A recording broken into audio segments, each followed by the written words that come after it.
Welcome to Faith Break, finding God moments in your everyday. Each week on Faith Break, hosts Karen Luke and Ann Gallagher bring spiritual refreshment to your daily life. In our new season of Faith Break, Karen and Ann will be exploring the different seasons of life, the many ages and stages, the flow of the liturgical year, and the ups and downs of living faith. What season are you living through today? And what do you want to remember?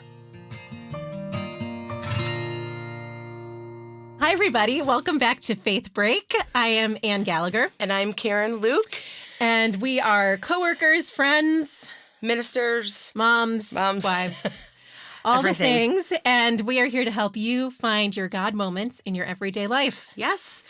And it's a new season. We are so excited to be back after a bit of a hiatus for season 2. Yep. Yeah, it feels like it's been a long time, but it also feels like it's time to get back in the saddle now. Yeah, it is definitely time to get back into this. I've actually had a bunch of people ask if we were going to be doing it anymore. And I was like, oh, yeah, why wouldn't we? We've just had a couple of life things that came up and kept pushing our start date back, but that's okay. Oh, and a positive note, we got an email from the diocese who actually wants to use our podcast for their Advent calendar. Yeah, so look forward to an upcoming Advent episode will be publicized as part of the diocesan Advent stuff, which is very cool.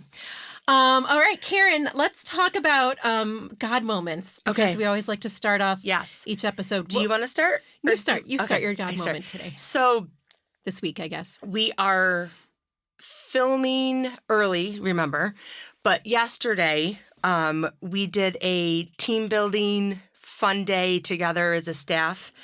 And my God moment was, it was the whole day, just hanging out. It was a really nice day just to be together with our team and not do any work. Yeah. Very relaxed. Yes. Yeah. But we carved pumpkins and we had a little pumpkin contest, but we don't really know who won. It wasn't a contest. It wasn't really a contest, but we didn't vote on anything, did we? No, but my pumpkin is sad. So it already your pumpkin was really it's already limped. I had to put all these popsicles, not popsicle, toothpicks in it.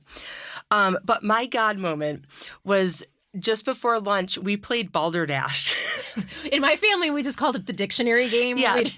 We had a dictionary. There's an actual game. Right. Board. There is a board, I think.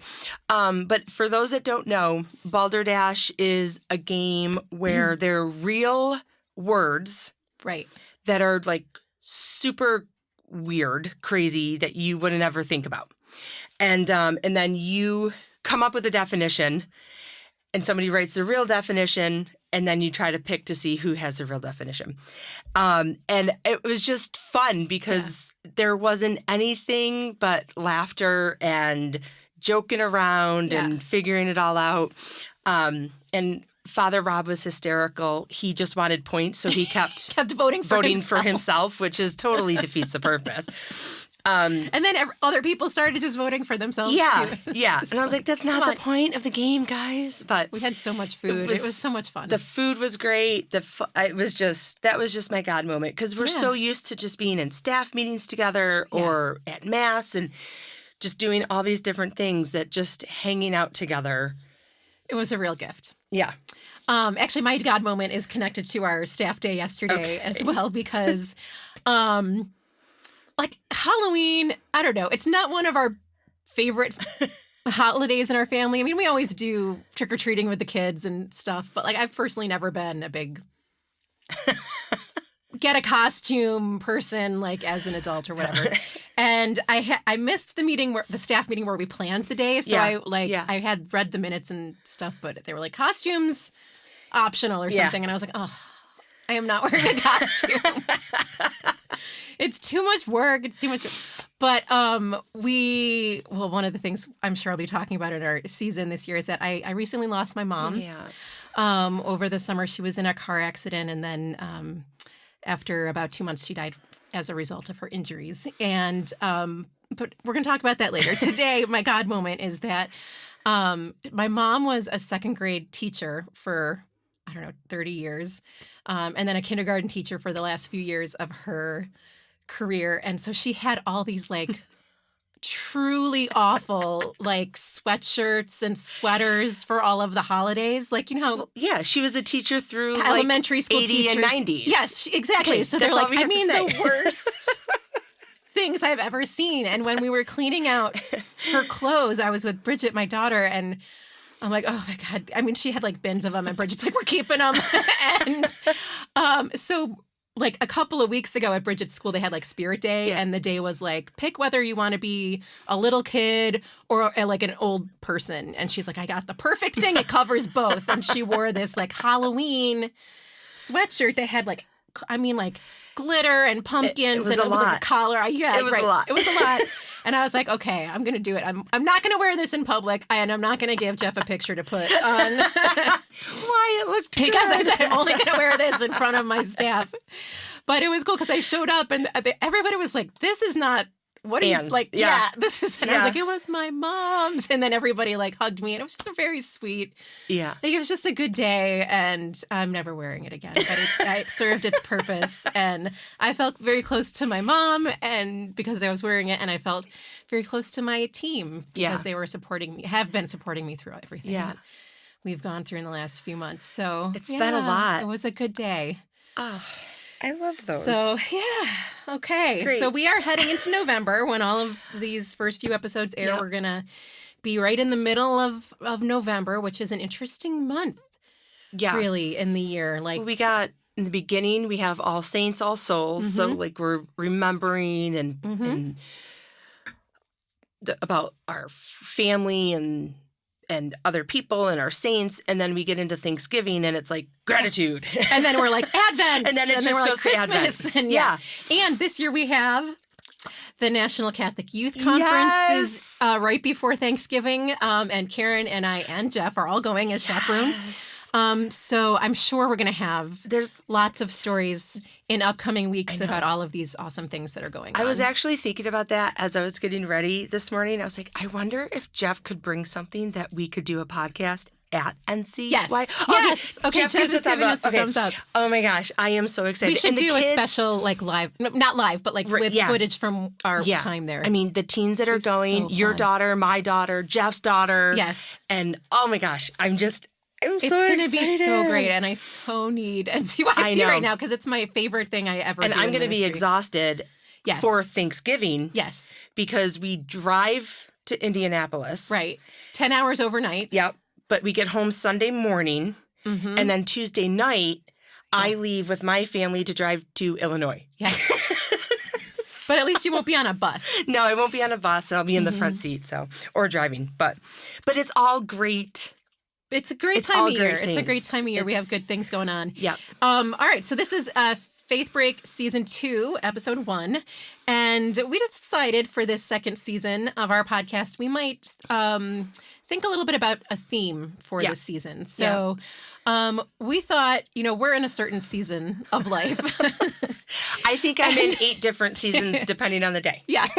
And so is everybody else.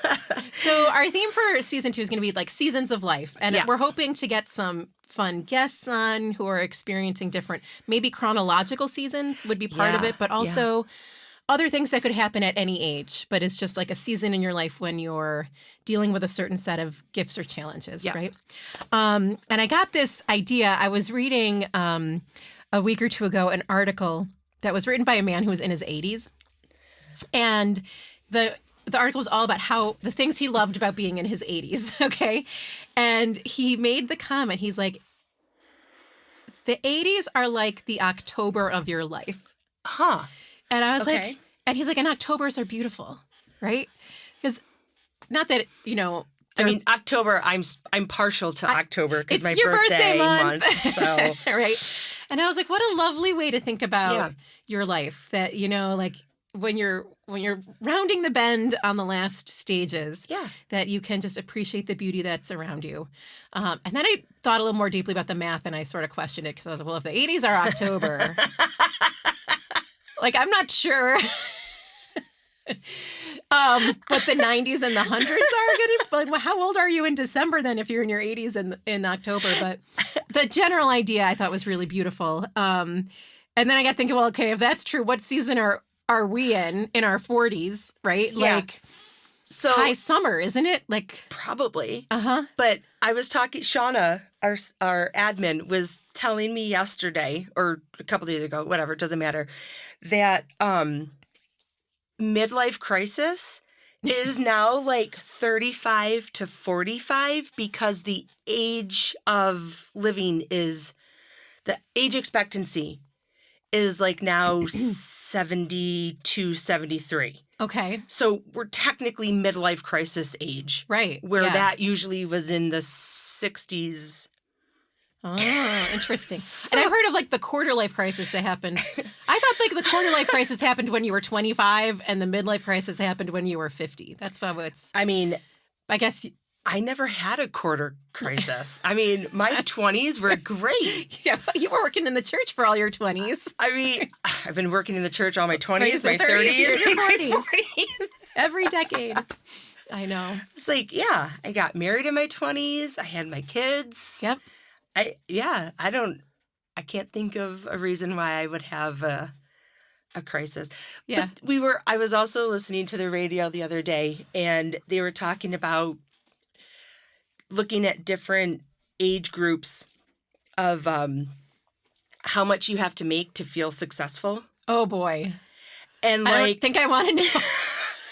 I don't want to know. Well, I mean, this kind of makes sense because the younger kids have no conception of time, right? And no conception of money or right. anything. Or like what a normal salary is for different jobs. Gen Alpha. Who are like the ones who are kids now, yeah. little kids now. Yeah. Or maybe it was Gen Z. Okay, it was either Gen Alpha or Gen Z, but they said like $550,000.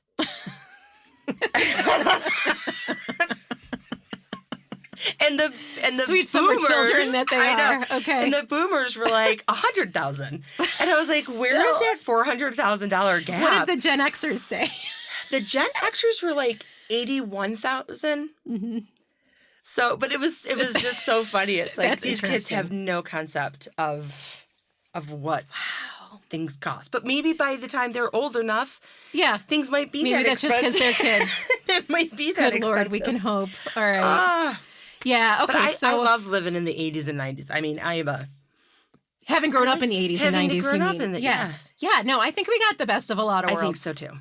No offense to any of the other ones. We're in that kind of like micro generation that had like kind of an analog childhood. Yes. You know? Like, so we didn't have like phones and we had computers, but it was like Oregon Trail. Like when we got dysentery and like Karen broke a leg and died. That's what happened to us on the computer. But like there's no record. There's no digital record. No. On the internet of our childhood or our adolescence, right? So that's a blessing. But by the time we got to our young adult years, we did have that, so we can flow with the technology stuff, but it didn't impact our childhood. Right.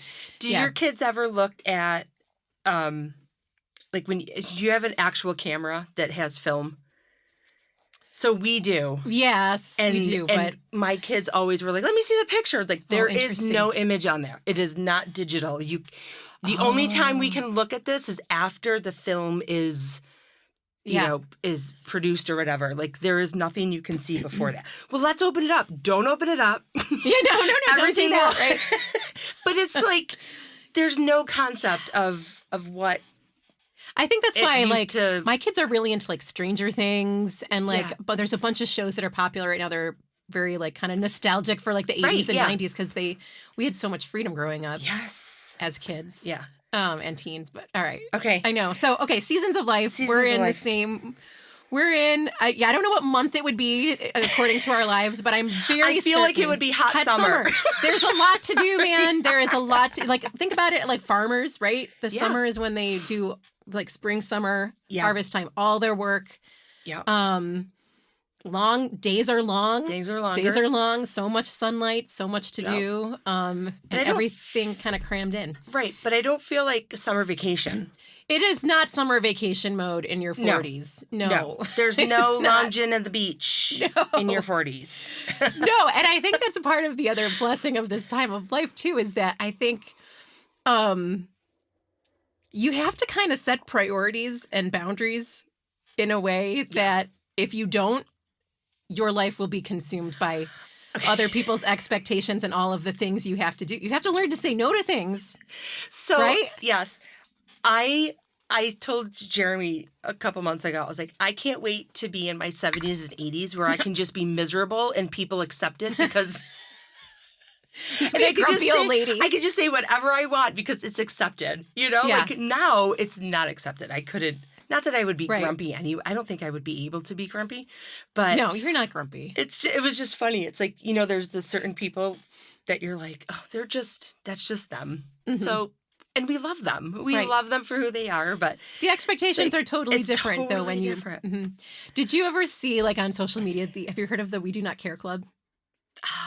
Possibly. It's this lady and she it's for women in like perimenopause, menopause, and postmenopause. And she does these posts on social media where she reads announcements with a highlighter and they're all she just lists the things we don't care about anymore.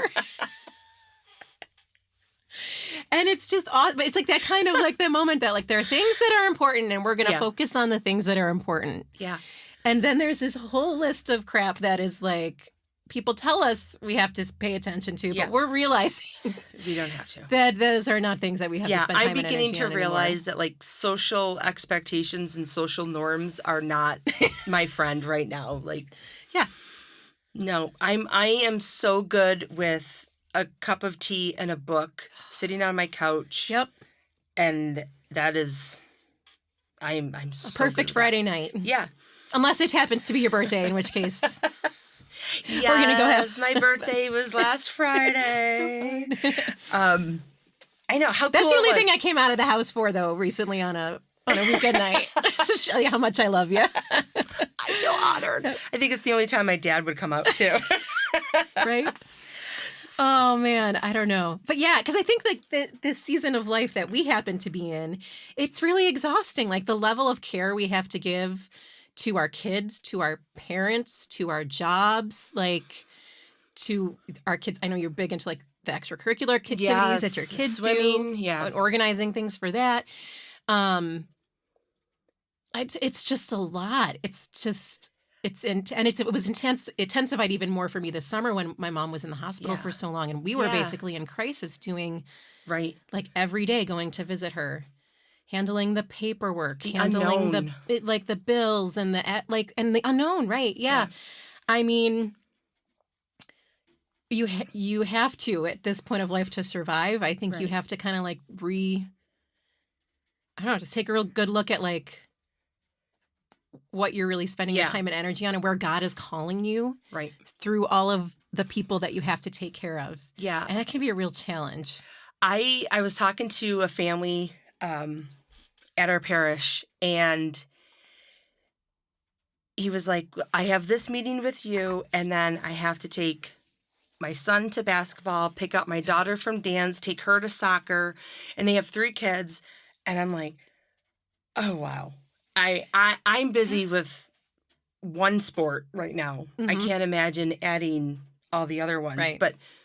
But when we had our kids, we made that decision that we weren't going to do... You're going to do one activity.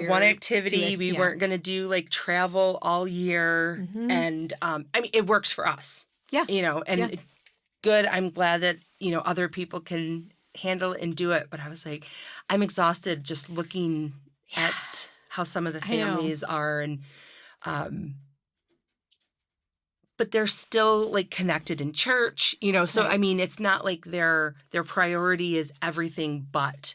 Sure. And that's what I find really exciting about all the families that are coming in. Mm-hmm. We have so many families that are either coming for the first time after being away for a while or just reconnecting and want to make it a priority. And it's just so like wonderful to meet them where they are.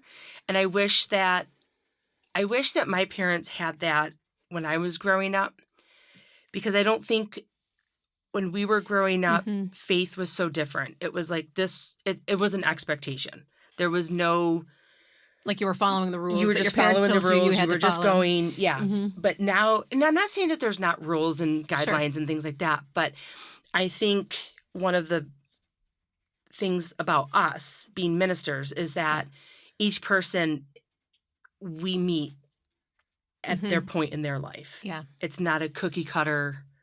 Right. And the gift program. that faith community can be, oh my goodness. Like when we were going through everything this summer and fall with my mom, and we just like were overwhelmed. We were overwhelmed by the trauma and the emergency and trying to take care of our kids who were watching their grandma suffer and, me watching my mom suffer. And like to have a faith community to fall back on at this time of my life in this season where things were so difficult. Like I don't know how people get through crises without a faith community. Yeah. I mean, like our people showed up at my house with meals, with prayers, with cards, with just so much support. And I think one of the things that our particular generation right now in our 40s might be dealing with is that so many of our peers aren't connected to a faith community. Right. In any way. And so it's like, I'm just, where is it coming for you? Yeah. When your parents get sick, when your parents die while you're still dealing with teenagers and a full-time job, and like where do you pull your strength from? Like having a faith community has just been so comforting and life-giving and really life-saving for us. I mean, there's such a blessing in being able to rely on other people like that, Whereas sometimes people, and I can see where people move away from their faith in crisis.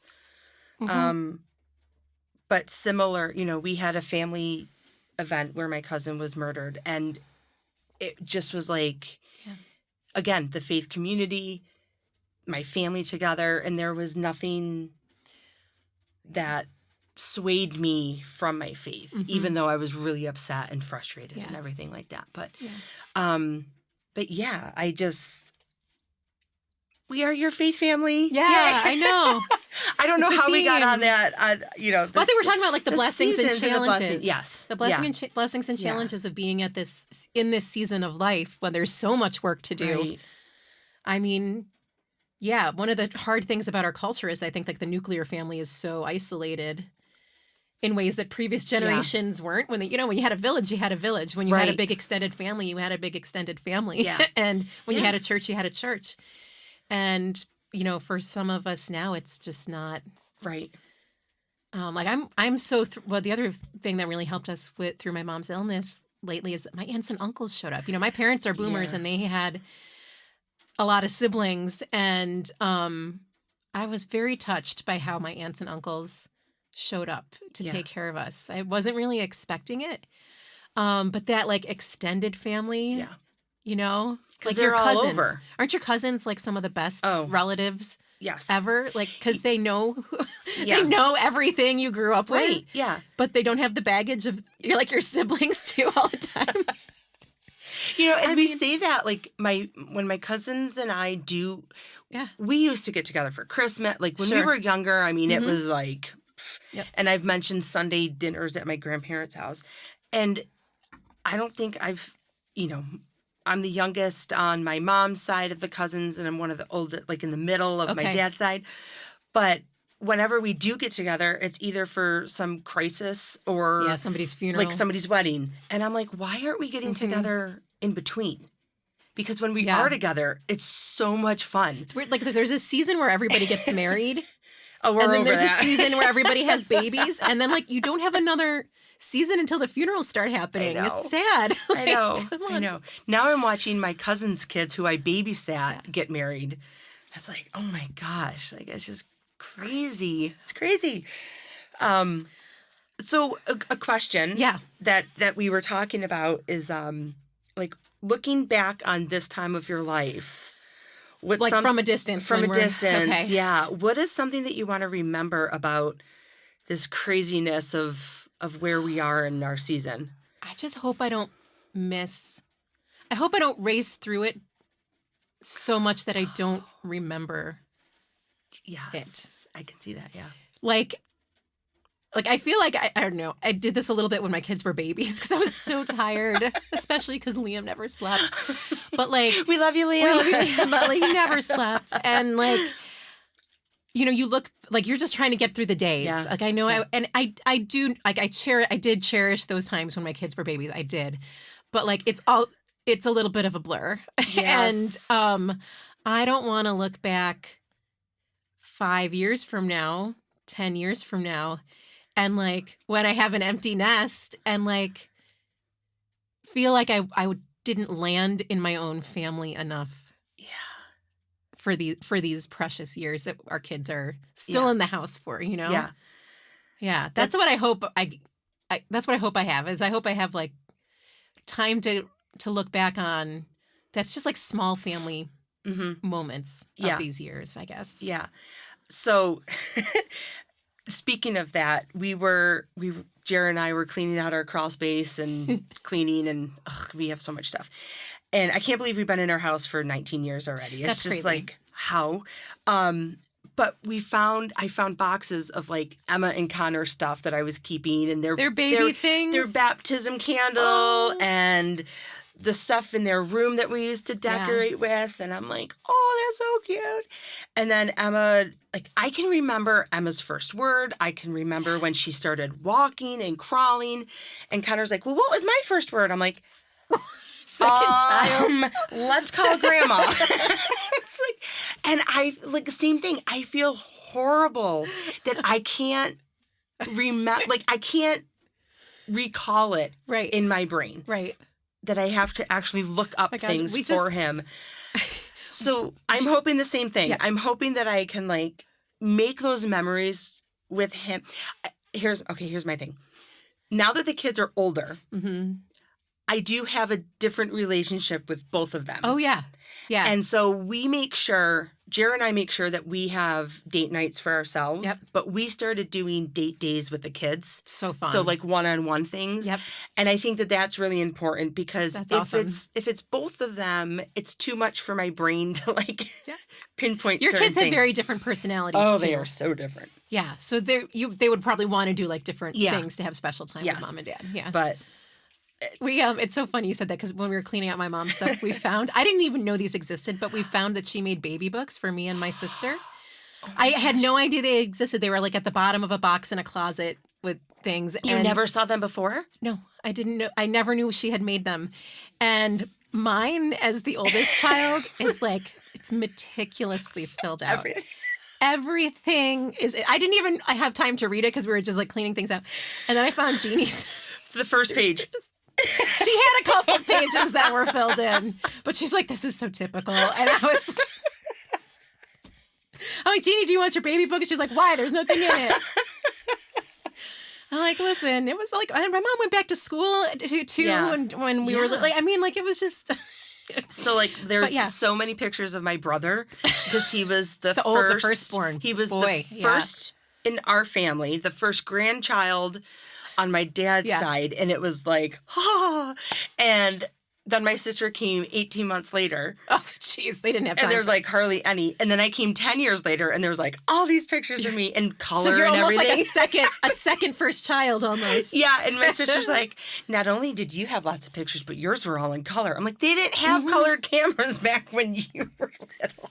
So. That's awesome. Yeah, so oldest, youngest, two totally different. Yeah. Oh, that's awesome. Yeah, but right. So it's like you want to look back and have, even if you don't have a book, a photo book or whatever, like to have spent the time well. And I think that's some of the challenges. Well, this is a challenge for me in my work, but also in my family life is sometimes I can get discouraged because I feel like the love that I spend isn't appreciated or that it doesn't matter, whether it's working with young people at church or like wanting your, the dreams you have for your own kids and like everything like sometimes it just doesn't feel like it matters. Like I even saw old friend of mine from high school posted something on social media lately. It was like texted their kid, I love you so much. And the kid texted back, okay. And I'm like, I have totally been there. I've been there. But like, that's just a funny example of like, sometimes it's a lot harder than that. And you like when you're, it can feel like all the things you're doing are not seen and that they don't make a difference in the end. Yeah. But we know that like no love is ever wasted, right? Yeah. Even if it doesn't bear a particular fruit you're hoping it will bear. So I think that's another hope I have when I look back at like this period of like that I can look back and I can feel like the love mattered. Yeah.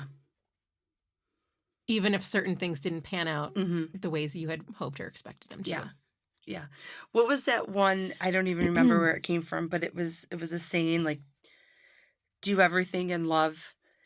And like make your meals in love and do laundry in love and gratitude. And I'm like, okay. I'm doing my laundry. I know. It's like, I love you for having so many clothes.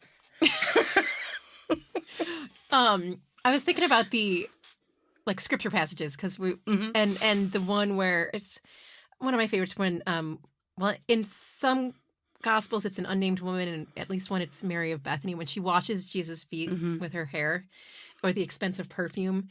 And Judas is like, that money that's a waste.